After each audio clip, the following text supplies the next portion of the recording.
Chapter 2. The Curse of the Shard. The Draugr's claw swiped through the air, missing Era by inches as she stumbled backward, the shard pulsing in her grip. The dig site erupted into chaos, tarps flapping wildly, equipment toppling as her team scattered. Flashlights bobbed in the darkness, their beams catching the creature's grotesque form. Tattered furs clung to its skeletal frame, and its jaw hung unnaturally wide, revealing jagged teeth. The air reeked of decay and something older, like damp earth and forgotten gods. Era, move! Hansen grabbed her arm, yanking her toward the tents. But the Draugr's glowing eyes locked onto her, ignoring the others. It let out a guttural snarl, the sound vibrating in her chest, and lunged again. Ira dove behind a crate, her heart pounding. The shard burned against her palm, its emerald light seeping through her fingers like liquid fire. "What the hell is that thing?" she gasped, crouching beside Hansen. Her mind scrambled for logic. Draugr were myths, stories to scare children. Yet the creature was real, its presence undeniable. Hansen's face was grim, his usual skepticism gone. "It's tied to the shard. You touched it, Era. You woke something." He glanced at the glowing crystal in her hand, his voice low. "Your father, he found something like this. It drove him mad." Era's stomach twisted.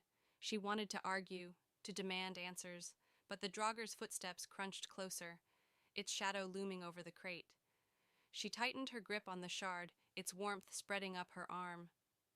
Freya's words echoed in her mind. "Its power is yours, but so is its curse." "Stay here," Hansen whispered, grabbing a shovel. Before Era could stop him, he stood and swung at the Draugr, the metal clanging against its arm. The creature barely flinched, seizing Hansen by the throat and lifting him off the ground. He choked, his shovel clattering to the dirt. "No!" Era sprang up, instinct overriding fear. She didn't know what she was doing, but the shard seemed to hum, urging her forward. She thrust it toward the Draugr, and a pulse of green light erupted from the crystal. The creature shrieked, dropping Hansen and staggering back, its flesh sizzling where the light touched it. For a moment, Ira thought she'd won. Then the ground shook again, harder this time. Cracks spiderwebbed through the frozen earth, and a second Draugr clawed its way from the soil, its eyes blazing with the same eerie glow. Then a third. The cliffs echoed with their moans, a chorus of the dead. "We can't fight them all," Hansen coughed, scrambling to his feet. "The boats! Get to the boats!" Era hesitated, the shard's light dimming in her hand. Her team was already fleeing toward the shore, their screams swallowed by the wind. But the Draugr were closing in, their movements jerky yet relentless. She could feel the shard pulling at her, whispering in a language she didn't understand. It wanted something, needed something. "Era now!" Hansen shoved her toward the path leading to the dock. She ran, the shard clutched to her chest, its pulse sinking with her heartbeat. The Draugr pursued, their bony feet pounding the earth. As she reached the cliff's edge, she glanced back. The dig site was overrun, shadows crawling from the ground like ants from a disturbed nest. The team's small motorboat bobbed in the icy water below, her colleagues piling in. Era slid down the rocky path, nearly losing her footing. Hansen was right behind her, his breath ragged. They leapt aboard just as the first Draugr reached the dock, its claws scraping the wood. "Go!" Era shouted. The engine roared, and the boat lurched forward, cutting through the waves.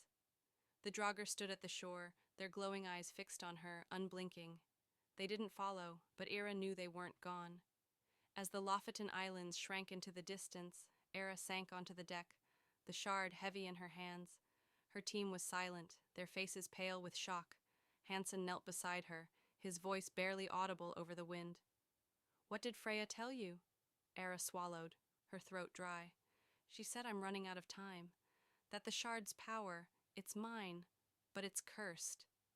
Hansen's eyes darkened. "Then we need to know what it does and why they want it." He nodded toward the horizon, where the aurora pulsed brighter, its green light mirroring the shard's glow. "Your father's notes. He left them in Bergen. If we're going to survive this, we need to find them." Era nodded, her resolve hardening. The shard hummed softly, its warmth both comforting and terrifying. She didn't believe in myths, but she couldn't deny the truth anymore. The Draugr, Freya, the shard, they were real, and whatever her father had uncovered, it was now her burden to face. As the boat sped toward the mainland, a faint whisper carried on the wind, too soft for the others to hear. "Era," it said, "the roots of Yggdrasil are stirring. To be continued.